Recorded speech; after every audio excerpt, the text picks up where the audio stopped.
Hello and welcome back to another day in the arena. It's me, it's CGB, coming at you editing free because, well, we just got back into the War of the Spark launch and I don't have time to send this off to the editor to make sure you have a video today. Also, I've got some, to let you know, some plans for the next few days. I'm out of town for the weekend, so I'm going to try to record a bunch of videos with some new decks today so that they can come out over the weekend.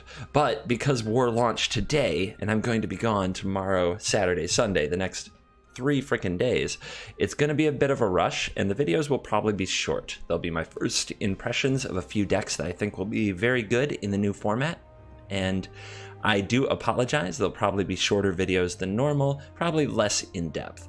But I think it's important, regardless of what's going on in my life, to keep you, the viewer, with fresh content. So hopefully you'll be seeing those videos over the next few days while I'm out of town, and then when I'm back in my office next Monday, we'll start taking deeper dives into this format, the competitive decks, best of 3 and best of 1, ranked mythic climbs, and all the action.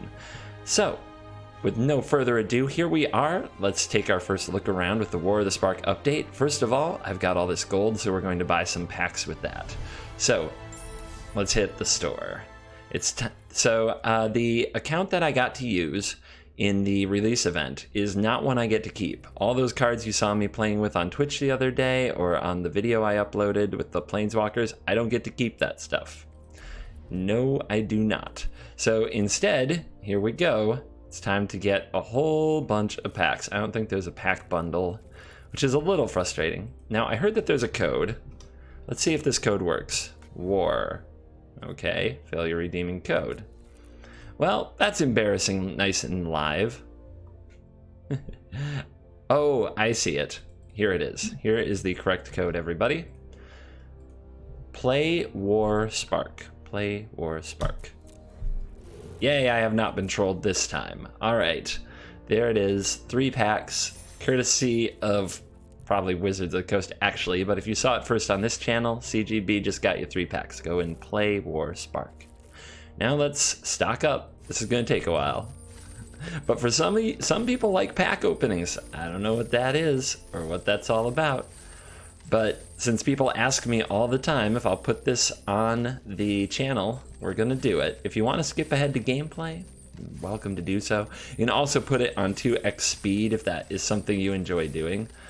But some people like to live vicariously through the absolute baller tendencies of opening a bajillion packs at a time. And as you see, we have 80,000 gold. So as I stock these packs to the roof, if you are considering buying paper packs of War of the Spark, I strongly recommend flipsidegaming.com. And it's, you know, for the product and for the service and the nice clean website layout, but it's also because you can use the promo code CGB. Let me show you what that looks like. It won't work here, but you can use the promo code CGB when checking out on flipsidegaming.com, and you will get 10% off your order and support this channel at the same time. Also, any purchase you make over $10 with the promo code CGB between now and May 6th at midnight Eastern will get you entered to win an entire booster box of War of the Spark. Isn't that exciting? Whoa, we broke the server. We bought too many packs. But yeah, you can win an entire physical booster box of War of the Spark shipped to your home for using the promo code CGB for repping the CGB universe. So that's exciting. Keep it coming. Keep it coming. They also have some new playmats with some lovely art. I don't have my full pitch memorized yet, and I'm shooting this live, so I'm not going to risk screwing up the name of the artist, but I'm sure you'll find it quickly if you check out their site, flipsidegaming.com. Let's jump into the packs. We've got 6 Ravnica Allegiance piles of gems. Let's just get that out of the way. I know it will tilt some of you that these are even here. Gems. Gems. So you get gems as your reward when you have too many of the rare cards already. And I've basically collected the entire Ravnica Allegiance expansion. Now, there's a Mythic wildcard, that's nice. It is going to be interesting. Oh, there's the vault. The vault has appeared. It's full of wild cards, which may come in really handy when we're trying to get War of the Spark going. Gems. Okay, now we'll move into the main event. 10x War of the Spark. And right away, you can see it's a Planeswalker set. Any other set, we'd be like, that's a lot of Planeswalkers. Ugin, the Ineffable. Tameo, the Collector of Tales. Nissa, who shakes the world. Teferi, yay. Vivian, they're all here and partying. Plus we got a Living Twister, a Tulsamere. Dreadhorde Invasion is excellent. Dreadhorde Arcanist, this card might be the best card. At least in a world where the opponents aren't ready for it. This card is obscene. We'll get more into that soon. And Bolas's Citadel. We've got a couple of those, which might lead me to the deck I want to play today, but we'll get more into that soon. We got a Hydra, Nahab. If you didn't watch my set review, it's 4 hours of me introducing you to most of what I would call the relevant cards, especially the rares and mythics. So by all means, you may want to, if you're like, you're going too fast, you need to read me all the cards, you may want to check out the set review where I literally read cards to you for 4 hours. Oh no, I opened one pack and we cracked a Vivian. Nice rare, I suppose. Oops, gotta hit that 10x button if we're gonna get through this in a timely fashion. Well, our playset of Vivian of the Champion of the Wilds is almost complete. Gideon Blackblade's another card I'm excited to play with today. Then we've got Jace, Johnny, and by the way, when I say today, that might well actually mean tomorrow or the next day for you, since I'll be releasing each deck as a different video on a different day. Here is Feather the Redeemed, another card I'm really excited to work with. And this card is pretty nuts for the Grixis and Dimir midrange decks. We'll see how that all holds up. Ravnica at War, Sarkhan the Masterless. More wild cards, of course. Keep it coming. New pack day is but once a year. Not once a year. It's usually like 3 or 4 times a year, but, you know, Christmas analogies. There's Liliana showing up to command the Dreadhorde. Karn showing up to fetch artifacts from outside the game, which is pretty funky. 1, 2, 3, 4, 5, 6, 7, 8 Planeswalkers out of 10 rares. Awesome.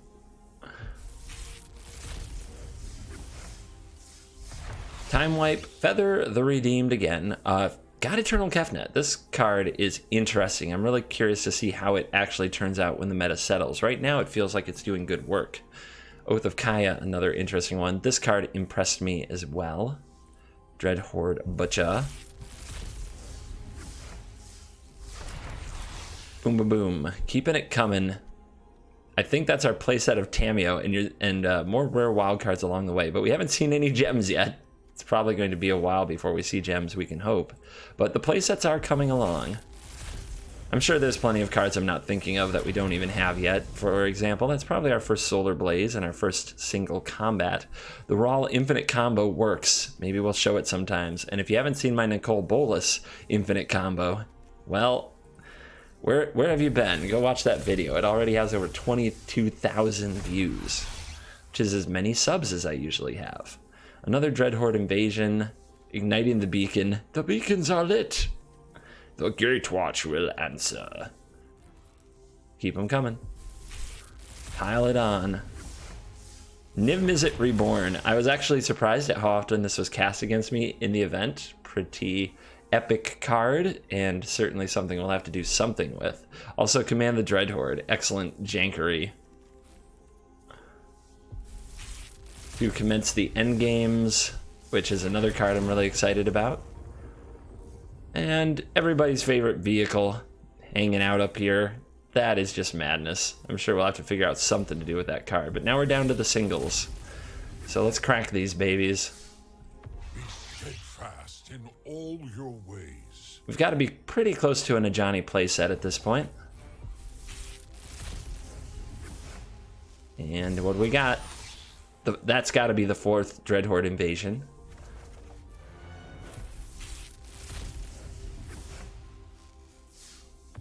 Here's an Arc Bow.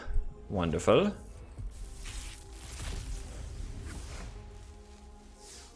This isn't a fight you can win.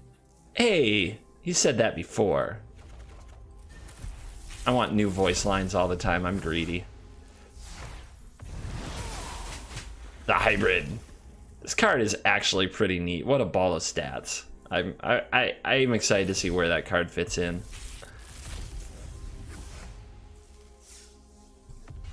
Single combat, right on. And last one, what do we got? Spark double, yay. And how about this vault? 127%? Why not?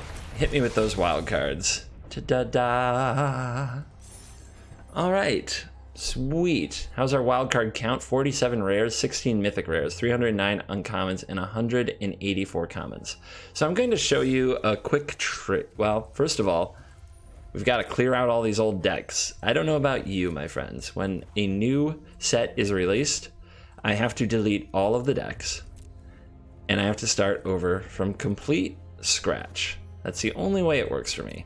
I like to completely rebuild, not just make a change here or a change there.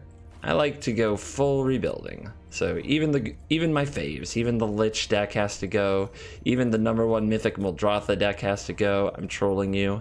I'm trolling you if you didn't watch that video. And there it is. Clean slate. And let's get into it. What are we gonna build? You'll see in a hot minute.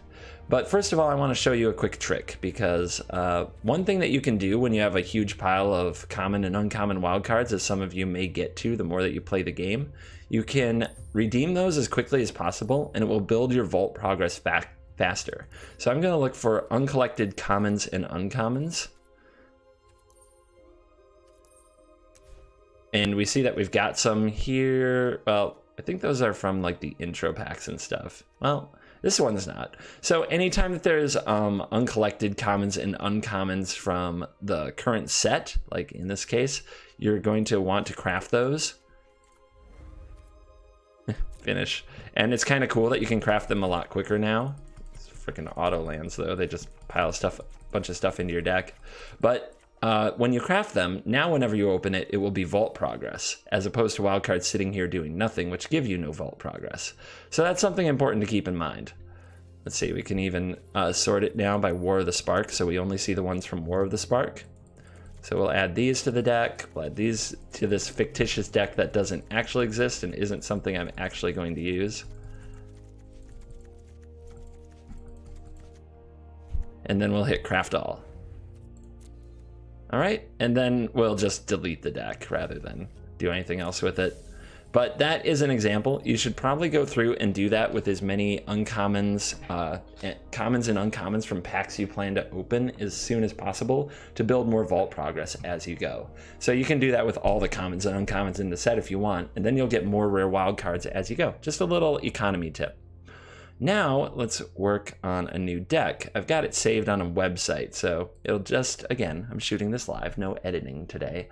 It's just going to take me one moment to pull up. But CGB, why did you not have it ready?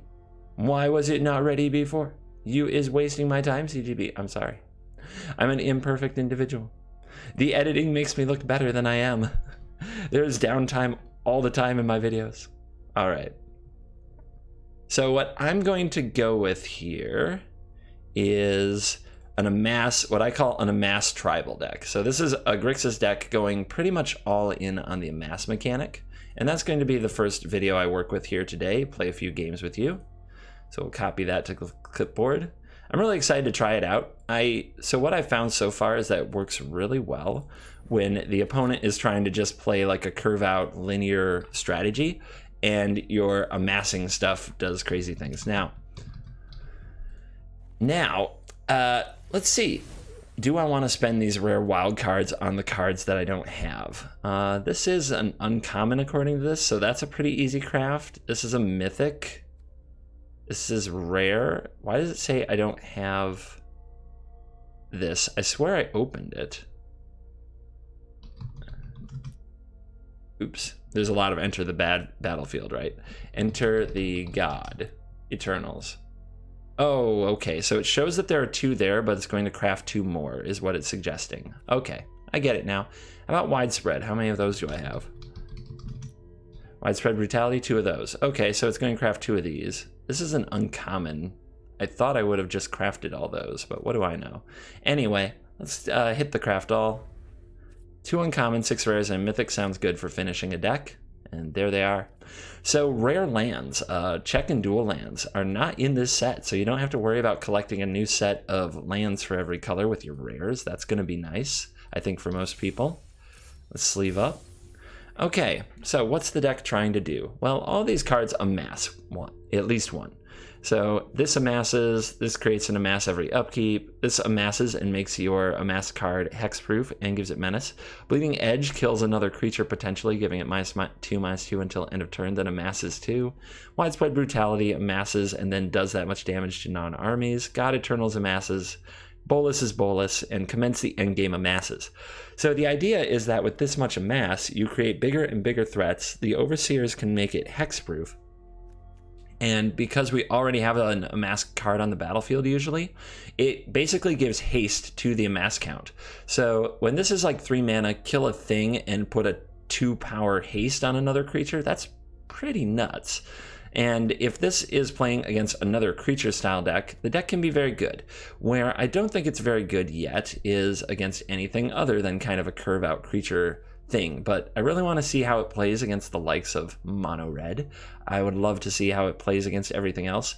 The Thought Erasures are in the final spot because it's a very good card that helps us hit the right cards in our deck, but also because it interacts with the hand, whereas all the rest of the amass cards interact with the board. There's probably plenty of room for tuning. This is a first take, and I would love to know what adjustments you would make if you want to leave those in comments. It's the super early days of the format. So let's go get an opponent, and let's go get amassing.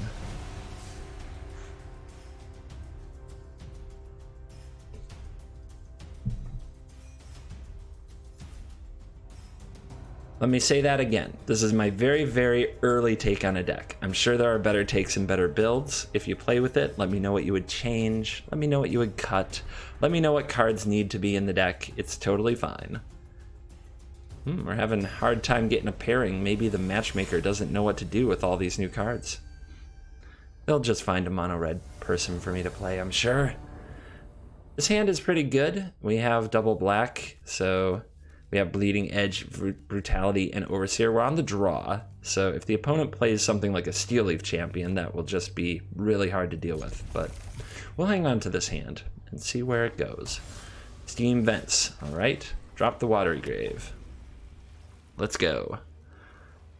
Is it Grixis on Grixis? Ah, Teamer. I wonder what shenanigans our opponent's up to. Drawing this Thought Erasure was perfect to fill out our curve and give us a good turn 2 play.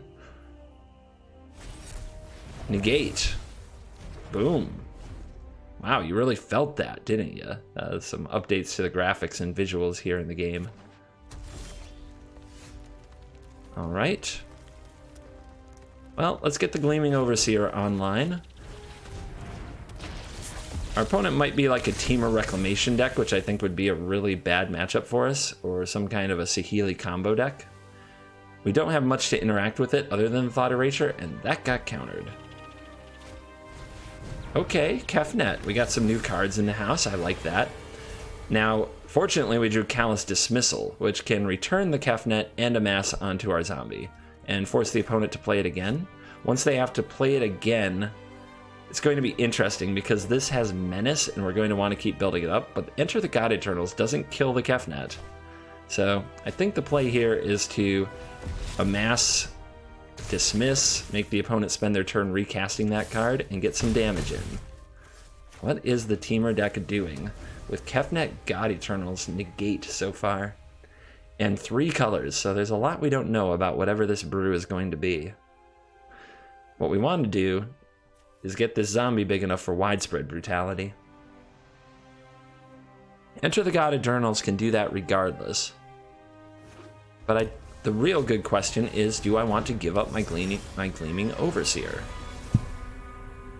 Now, we could also make the play of Bleeding Edging the Kefnet, which would just hold it down for a turn. But I think that the God Eternals being this much mana is sort of the play that we got to go with. So let's put a target here, and Let's mill ourselves. I don't know what the opponent's deck is doing, but throwing stuff in their graveyard might be a bad idea if they have Jumpstart and cards like that. And that will amass up this creature. I could also attack with the Overseer, but I don't want to. It's currently giving this Menace and Hexproof, and I think letting it die would be a big mistake. So in the graveyard, we actually put a whole bunch of good cards, which is rather unfortunate. But you take that chance. Sometimes you gotta mill yourself.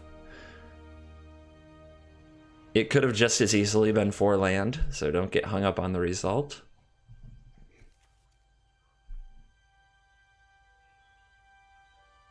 Now, can the opponent deal with the Hexproof Menaced threat? They have to probably kill the 1/4 first. We know they didn't just draw a spell, or at least not a card like a Chemist's Insider. They probably would have revealed it. That's the way that the God Eternal Kefnet works. The first card you draw each turn, if it's an instant or sorcery, you can reveal it and copy it. And the opponent says go. I feel like we keep doing Amass stuff just as much as we can. If the opponent wants to counter it, it's not that big of a deal. Even if it doesn't kill the Kefnet. Now, I'm also not in a hurry to cast the Widespread Brutality because it will kill my Overseer. We have to make the opponent deal with my Overseer first.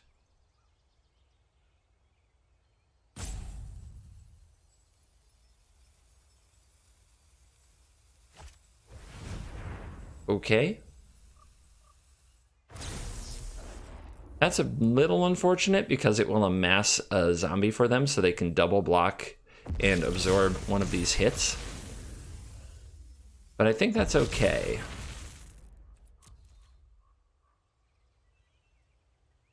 The good question is if they kill the Overseer here. Can they deal with the Overseer? If they have a shock or something, I'll feel bad. So they go in for a block, but it's Menace, and they don't seem to have remembered the Menace.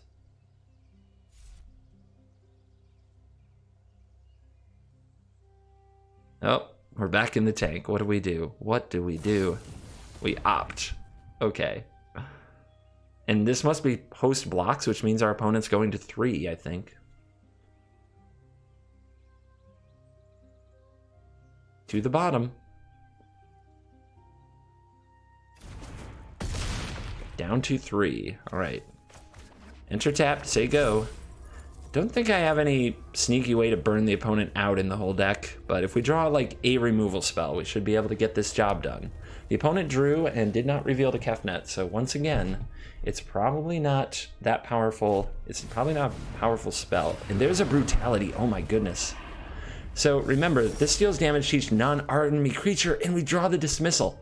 So this will kill these, but it will not kill the last army. But we drew a Callous Dismissal to make sure it happens. The opponent will get to draw a card with Niv. But being tapped out, it's only 1 damage. They can't take too much advantage of that.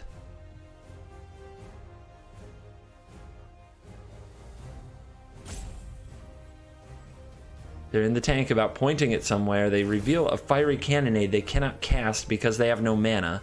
They could have cast it for 1 mana if only they had that mana. They're trying to cast it. Doesn't work that way though. It reduces the cost by 2. It doesn't make it free. Wait, what? Is this a bug? Oh no, that's the Brutality resolving. The Brutality resolved. That's why things died. This was all part of the plan, right? What the? What's going on? I was going to cast this, and these are still on the stack. Oh no. Is that going to cost me the game? I had the game. What? I hit this to clear the stack, but it must have said go to attacks, but why are these still here? I'm going to hold, I don't know, is the opponent going to make me discard somehow? I don't think so. What the? Broke the game. Kefnet broke the game. Also, the opponent didn't exile the Kefnet. Maybe they have another? Oh my gosh, if they kill this now. Okay, it's another Niv. We can beat that. We can beat that. I hope. I'm just waiting for something else to go wrong here. Why are these still here? Oh my god. All right. Watch what you click. Watch what you click on, my friends. Holy cow. Welcome to War of the Spark.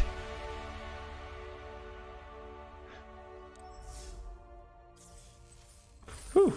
So that's one game and a quick draft with my Amass Grixis deck. I hope that you enjoyed checking it out as well as seeing the pack openings. Like I said, these will be shorter videos. I apologize. I am going to try to make sure that you get a new deck with new cards to look at every day while I'm gone. That does mean I have to record quickly and efficiently and push these things out. So thank you very much for your patience in the meantime. And by next week, I should be, which is going to be like midweek next week for all of you, I should be getting back to cranking out regular content that is more what you're used to, except with new awesome cards. So for today, and this video at least, because I have to record about 3 more, thank you for watching this video. And as always, I will see you in the next video.